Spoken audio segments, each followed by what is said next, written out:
మెలియాపుట్టిలో ప్రజల సౌకర్యార్థం సిమెంట్ కుర్చీల ఏర్పాటు, తల్లిదండ్రుల జ్ఞాపకార్థం సేవా కార్యక్రమం, గ్రామస్తుల హర్షం. పాతపట్నం నియోజకవర్గ పరిధిలోని మెలియాపుట్టి మండల కేంద్రంలో ప్రజల సౌకర్యార్థం సిమెంట్ కుర్చీలను ఏర్పాటు చేసిన కార్యక్రమం ఘనంగా జరిగింది.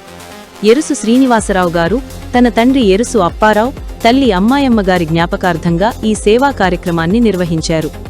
గ్రామ పరిధిలో ప్రజలు ఎక్కువగా రాకపోకలు చేసే ప్రదేశాల్లో ఈ కుర్చీలను ఏర్పాటు చేశారు. ముఖ్యంగా సాయిబాబా గుడి నుంచి పోలీస్ స్టేషన్ వరకు పలు ప్రాంతాల్లో ప్రజలు కూర్చోవడానికి సిమెంట్ చైర్లు ఏర్పాటు చేయడం జరిగింది.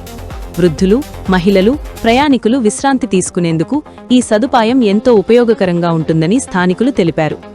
ఈ కార్యక్రమాన్ని పాతపట్నం నియోజకవర్గ ఎమ్మెల్యే గోవిందరావు గారి స్మృతిని ఆదర్శంగా తీసుకుని ఈ కార్యక్రమం చేపట్టిన శ్రీనివాసరావు కార్యక్రమానికి గ్రామ పెద్దలు, యువత, మహిళలు హాజరై అభినందనలు తెలిపారు.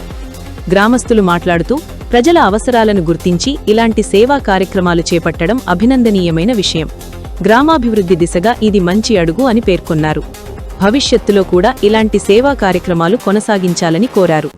ఎరుసు శ్రీనివాసరావు మాట్లాడుతూ తల్లిదండ్రుల ఆశీస్సులతో గ్రామానికి ఉపయోగపడే కార్యక్రమాలు చేపట్టడం తన బాధ్యతగా భావిస్తున్నానని తెలిపారు. గ్రామాభివృద్ధి కోసం మరిన్ని కార్యక్రమాలు చేపట్టేందుకు సిద్ధంగా ఉన్నానని చెప్పారు. ఈ కార్యక్రమంతో గ్రామంలో సానుకూల వాతావరణం నెలకొంది. ప్రజల సౌకర్యాన్ని దృష్టిలో ఉంచుకుని చేపట్టిన ఈ సేవా కార్యక్రమం స్థానికంగా ప్రశంసలు అందుకుంటోంది.